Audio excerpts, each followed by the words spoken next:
नमस्कार दोस्तों, आज के वीडियो में हम डिटेल में समझने वाले हैं Flipkart axis bank credit card के बारे में। इस कार्ड के सारे पॉजिटिव और नेगेटिव्स हर चीज इस वीडियो में हम लोग डिस्कस करेंगे और इस वीडियो को पूरा देखने के बाद आप कंप्लीटली ये डिसाइड कर पाएंगे कि ये कार्ड लेना आपके लिए फायदेमंद है या नहीं है। तो चलिए शुरू करते हैं। अब ये जो Flipkart axis bank credit card है, यहाँ पर आपको डिफरेंट तरह के कैशबैक्स ऑफर किए जाते हैं। 1% से लेकर 5% तक कैशबैक आपको यहाँ पर ऑफर किए जाते हैं। इन कैशबैक्स को हम लोग आगे डिटेल में डिस्कस करने वाले हैं। सबसे पहले हम लोग बात करते हैं कि जब हम लोग इस क्रेडिट कार्ड को लेंगे उस समय हमें एक वेलकम बेनिफिट करके एक ऑफर दिया जाएगा। यहाँ पर क्या होगा कि आपको टोटल 600 रुपए का कैशबैक ऑफर किया जाएगा और ये वाला जो कैशबैक है आपको डायरेक्टली नहीं मिलने वाला है। इसके लिए भी बहुत सारी कंडीशंस इसमें अप्लाई की गई हैं और ये वाला जो कैशबैक है ये आपको फ्लिपकार्ट और स्विगी के माध्यम से मिलने वाला है। 500 रुपए का कैशबैक तो आपको मिलने वाला है फ्लिपकार्ट के माध्यम से और जो बचा हुआ 100 रुपए है वो आपको मिलने वाला है स्विगी के माध्यम से। अब ये वाला जो कैशबैक है इसको प्राप्त करने के लिए कौन कौन सी शर्तें हैं इनको एक बार हम लोग देख लेते हैं। तो यहाँ पर ये एक्सिस बैंक का एक नोटिफिकेशन है जो ये कह रहा है कि जैसे ही आप इस कार्ड को प्राप्त करते हैं, कार्ड प्राप्त करने के 30 दिनों के अंदर अंदर जब आप ट्रांजैक्शन करेंगे फ्लिपकार्ट पर, सिर्फ उस केस में ही आपको ये फ्लिपकार्ट का 500 रुपए वाला वाउचर मिलने वाला है। जी हाँ, ये कैशबैक जो है आपको एक वाउचर के रूप में मिलने वाला है और ये वाला जो गिफ्ट वाउचर है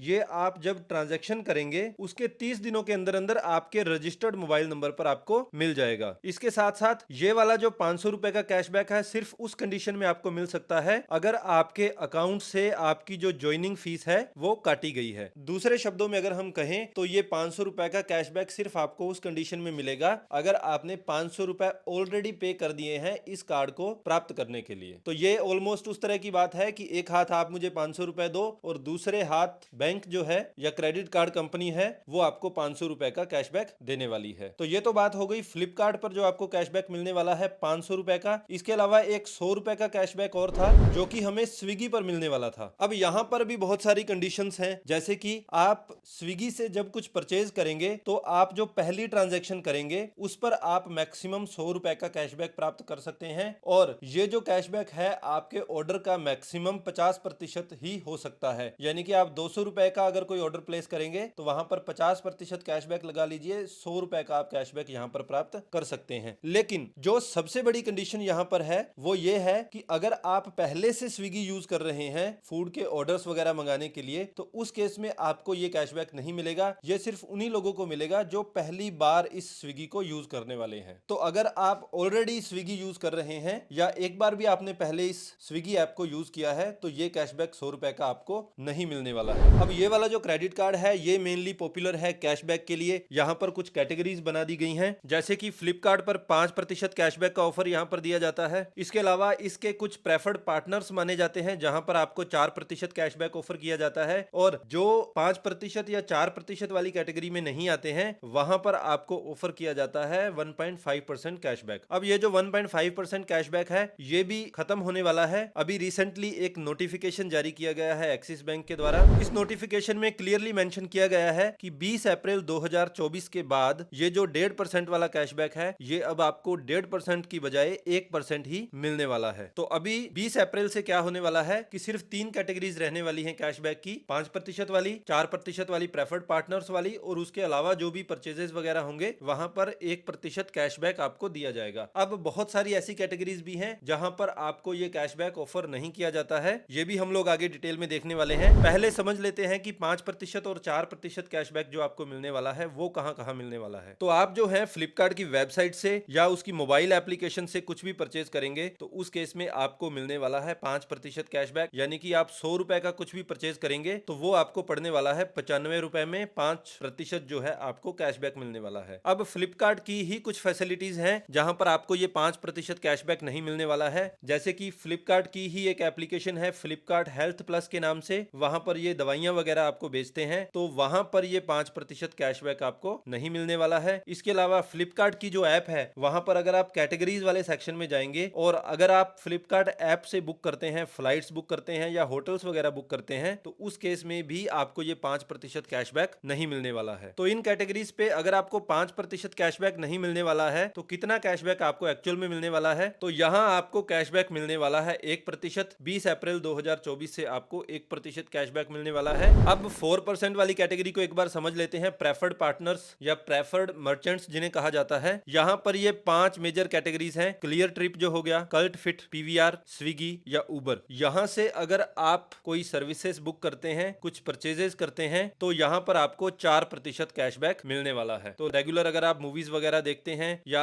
उबर वगैरह करते हैं, स्विगी से परचेज करते हैं, तो उस केस में ये 4% कैशबैक आपके लिए यूजफुल हो सकता है। अब ये जो प्रेफर्ड पार्टनर्स वाली लिस्ट है ना, इसमें पहले क्या था, टाटा 1mg जो था, ये भी एक प्रेफर्ड पार्टनर था। यहाँ पर भी आपको 4% कैशबैक ऑफर किया जाता था कोई दवाई वगैरह अगर आप परचेज करते थे। इसके अलावा ये जो टाटा प्ले था, ये भी प्रेफर्ड पार्टनर्स की लिस्ट पे था। यहाँ पर भी आपको 4% कैशबैक ऑफर किया जाता था जब आप यहाँ से कुछ परचेजेस करते थे। लेकिन वर्तमान की अगर हम बात करें तो ये दोनों जो है ये प्रेफर्ड पार्टनर्स की लिस्ट से हट चुके हैं। तो वर्तमान में यहाँ पर आप जो भी परचेजेस करेंगे टाटा 1mg से और टाटा प्ले से, यहाँ पर आपको कैशबैक मिलने वाला है 1% और 20 अप्रैल तक ये रहने वाला है 1.5%। अब कुछ ऐसी कैटेगरीज भी हैं जहां पर आपको कैशबैक नहीं दिया जाता। इन कैटेगरीज को समझना बहुत जरूरी है, क्योंकि अगर आप इन कैटेगरीज में सबसे ज्यादा स्पेंड कर रहे हैं और इसके अलावा जो दूसरी कैटेगरीज हैं वहां स्पेंडिंग आपकी कम है, तो हो सकता है ये कार्ड आपके लिए बहुत ज्यादा यूजफुल नहीं हो। सबसे पहले तो फ्यूल स्पेंड्स जो भी आप करने वाले हैं, कोई पेट्रोल डीजल आप डलवाने वाले हैं, तो वहां पर आपको किसी तरह का कैशबैक नहीं मिलने वाला है। मैं दोबारा रिपीट कर रहा हूं, हम फ्यूल परचेजेस की बात कर रहे हैं। फ्यूल पर जो सरचार्ज लगता है उसकी बात नहीं कर रहे हैं। सरचार्ज जो है 1% लगता है, फिर उसके ऊपर जीएसटी लगता है, तो सरचार्ज जो है 1% वो वेव कर दिया जाता है, लेकिन सरचार्ज पर जो जीएसटी लगता है वो आपसे रिकवर किया जाता है, वो वेव नहीं किया जाता। हम स्पेशली यहाँ बात कर रहे हैं फ्यूल स्पेंड्स पर। तो फ्यूल अगर आप 100 रुपए का डलवाएंगे तो 100 रुपए ही आपको देना पड़ेगा, उस पर आपको कोई भी कैशबैक नहीं मिलने वाला है। इसके अलावा अगर आप फ्लिपकार्ट से ही कोई गिफ्ट कार्ड खरीदते हैं तो वहां भी आपको कोई कैशबैक नहीं मिलने वाला। मिंत्रा से कोई गिफ्ट कार्ड खरीदते हैं तो वहां भी आपको कोई भी कैशबैक नहीं मिलने वाला। इसके अलावा इस क्रेडिट कार्ड से आप कोई ईएमआई ट्रांजैक्शन अगर करते हैं तो किसी भी ईएमआई ट्रांजैक्शन पर आपको कोई कैशबैक नहीं मिलने वाला। और ईएमआई ट्रांजैक्शन भी दो तरह से हो सकती है। एक तो आप फ्लिपकार्ट से डायरेक्ट ईएमआई बना सकते हैं, और दूसरा केस ये भी हो सकता है कि आपने डायरेक्ट परचेज कुछ कर लिया हो फ्लिपकार्ट से और उसके बाद क्रेडिट कार्ड से डायरेक्ट उसकी ईएमआई बना ली हो, तो ईएमआई की किसी भी तरह की ट्रांजैक्शन पर आपको कोई भी कैशबैक नहीं मिलने वाला है। इसके अलावा वॉलेट में कुछ पैसा आप लोड कर रहे हैं, कोई ज्वेलरी अगर आप परचेज कर रहे हैं, कोई इंश्योरेंस सर्विसेज आप ले रहे हैं, कोई इंश्योरेंस का प्रीमियम आप पे कर रहे हैं, वहां पर भी कोई कैशबैक नहीं मिलेगा। और सबसे इंपॉर्टेंट ये है, कोई यूटिलिटी सर्विसेज का बिल अगर आप पे करते हैं, यूटिलिटी सर्विसेज का मतलब कोई भी इलेक्ट्रिसिटी का बिल हो गया, जैसे कि टेलीफोन का बिल हो गया, तो इस तरह का कोई भी यूटिलिटी बिल अगर आप भरेंगे तो वहां पर भी आपको किसी तरह का कैशबैक नहीं मिलने वाला है। इन सब के अलावा एजुकेशनल सर्विसेज जो हैं,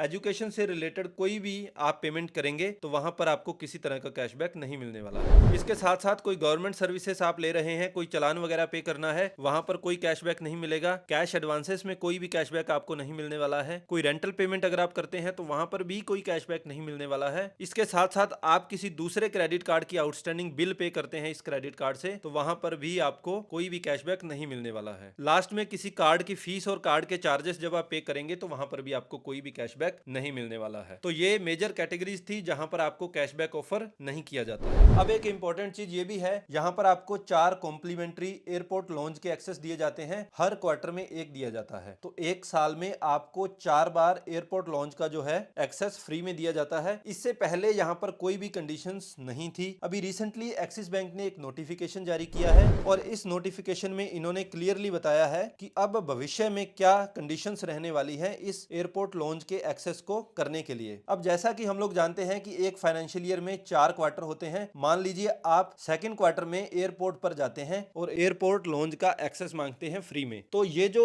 एक्सेस है ये आपको सिर्फ उस कंडीशन में दिया जा सकता है अगर आपने फर्स्ट क्वार्टर में मिनिमम 50,000 रुपए इस कार्ड से खर्च किए हैं। और ये वाली जो कंडीशन है 1 मई 2024 से लागू होने वाली है। तो अगर आप ये सोच रहे हैं कि एक क्रेडिट कार्ड ले लेते हैं, 500 रुपए फीस है और साल में 4 बार जो है हम लोगों को एयरपोर्ट लॉन्च फ्री में मिल जाएगा, तो वो अब नहीं मिलने वाला है। अब फ्यूल सरचार्ज, जैसे कि हमने पहले बात की कि फ्यूल पर सरचार्ज लगता है 1%, ये 1% सरचार्ज जो है आपको पूरी तरह से वेव कर दिए जाते हैं। और यहाँ पर एक कंडीशन ये है कि ये सिर्फ उस कंडीशन में वेव किए जाते हैं जब जो है आपका जो परचेज है फ्यूल का वो 400 रुपए से लेकर 4,000 रुपए के बीच में हो, और एक बिलिंग साइकिल में मैक्सिमम 400 रुपए का वेवर जो है आप ले सकते हैं। लेकिन इस सरचार्ज पर जो जीएसटी लगेगा वो रिफंड नहीं किया जाता है। तो ये जो वेवर जो है ये फ्यूल सरचार्ज पर है, जो फ्यूल ट्रांजैक्शन है एक्चुअल उस पर किसी तरह का कैशबैक आपको नहीं दिया जाता। अब ईएमआई बेनिफिट्स की अगर हम बात करें कि तो 2500 रुपए से ऊपर की जो भी ट्रांजैक्शन है उसको आप ईएमआई में कन्वर्ट कर सकते हैं। इंडिया में लगभग सारे क्रेडिट कार्ड ये फैसिलिटी आपको देते हैं। इस क्रेडिट कार्ड के एलिजिबिलिटी क्राइटेरिया की बात करें तो आपको रेजिडेंट इंडियन होना जरूरी है या एनआरआई हो, तब भी आप इस कार्ड को अप्लाई कर सकते हैं। और एज जो है 18 से लेकर 70 साल के बीच आपकी होनी चाहिए, तभी आप इस क्रेडिट कार्ड को अप्लाई कर सकते हैं। क्या क्या डॉक्यूमेंट चाहिए होंगे इस क्रेडिट कार्ड को अप्लाई करने के लिए? सबसे पहले तो आपका एक कलर फोटोग्राफ चाहिए होगा। दूसरे नंबर पर आता है आपका इनकम प्रूफ। आप अपनी पे स्लिप दे सकते हैं, फॉर्म 16 दे सकते हैं, आईटी रिटर्न की कॉपी दे सकते हैं as a proof of income. इसके अलावा पैन कार्ड आपको देना होता है। पैन कार्ड अगर नहीं है तो आप फॉर्म 60 दे सकते हैं। आपके रेजिडेंस का प्रूफ देना होता है, आपके आइडेंटिटी का प्रूफ देना होता है, जैसे कि आप पैन कार्ड और Aadhaar card, driving licence, voter ID ये सारे दे सकते हैं एज ए रेजिडेंस प्रूफ। अब जो सारे फीस एंड चार्जेस इस पर अप्लाई होते हैं उनके बारे में एक ब्रीफ जानकारी प्राप्त कर लेते हैं। सबसे पहले तो ज्वाइनिंग फीस आपको 500 रुपए देनी होती है। कार्ड को अगर आप रिप्लेस करवाते हैं तो उस समय कोई चार्जेस नहीं देना है। कोई एड ऑन कार्ड लेते हैं या सेकंड कार्ड लेते हैं तो वहां पर कोई चार्जेस आपको नहीं देने होते हैं।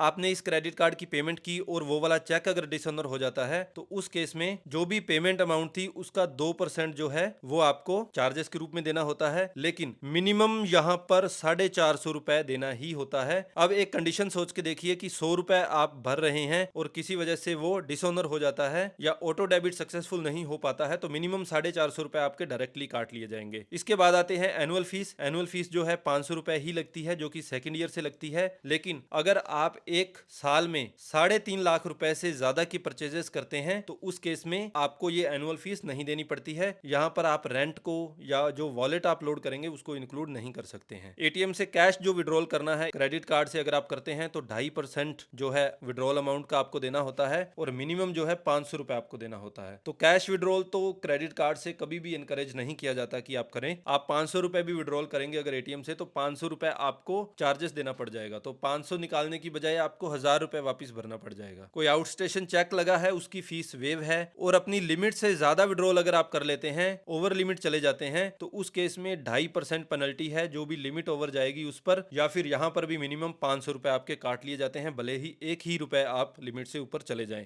एड ऑन कार्ड जो है वो पूरी तरह से फ्री होता है, कोई भी ज्वाइनिंग फीस आपको नहीं देनी होती है। किसी वजह से समय पर अगर आप बिल पे नहीं कर पाते हैं तो उस केस में लेट पेमेंट फीस देनी होती है। तो अगर आपका बिलिंग अमाउंट या ड्यू अमाउंट 500 रुपए है तो कोई भी चार्जेस आपको नहीं देने होते हैं। ये जो ड्यूज है ये 501 रुपए से 5000 के बीच में है तो 500 रुपए चार्जेस लगाया जाता है। 5001 से लेकर 10,000 रुपए तक अगर ये ड्यूज हैं तो 750 रुपए चार्जेस लगाए जाते हैं। और अगर ये ड्यूज जो हैं 10,000 रुपए से ज्यादा हैं तो 1200 रुपए चार्जेस आपको लगाए जाते हैं अगर आप ड्यू डेट तक कोई भी अपनी पेमेंट जो है वो नहीं कर पाते हैं। डुप्लीकेट स्टेटमेंट अगर आप निकलवाना चाहते हैं तो कोई चार्जेस नहीं है। कैश में अगर आप इसका बिल भरते हैं तो 100 रुपए चार्जेस लिए जाते हैं। जीएसटी एज पर गवर्नमेंट रूल्स रहते हैं जो कि 18% ही रहते हैं सर्विसेज पर इंडिया में। फाइनेंस चार्जेस जो हैं वो 3.6% रहता है पर मंथ। तो ना तो आपको यहाँ से क्रेडिट कार्ड से किसी तरह का लोन लेना है, ना ही अपनी कोई ड्यू पेमेंट जो है वो लेट जमा करवानी है। अगर आप समय से अपना क्रेडिट कार्ड का बिल नहीं पे कर सकते हैं तो ये क्रेडिट कार्ड आपके लिए एक डिजास्टर साबित होगा। इस कार्ड को हॉट लिस्टिंग अगर आप करवाना चाहते हैं, बंद करवाना चाहते हैं तो कोई चार्जेस नहीं लगते हैं। रेलवे टिकट्स अगर आप परचेज करते हैं तो आईआरसीटीसी के जो भी चार्जेस हैं वो लगेंगे, क्रेडिट कार्ड की तरफ से कोई चार्जेस नहीं लगाया जाता है। बैलेंस इंक्वायरी का कोई भी चार्जेस आपसे नहीं लिया जाता है। फॉरेन करेंसी की अगर आप ट्रांजेक्शन करते हैं तो वहां पर आपको चार्जेस देने होते हैं 3.5%। जो भी आपकी ट्रांजेक्शन वैल्यू है उसका 3.5% आप निकालकर ये चार्जेस कैलकुलेट कर सकते हैं। तो ये थी एक डिटेल्ड एक्सप्लेनेशन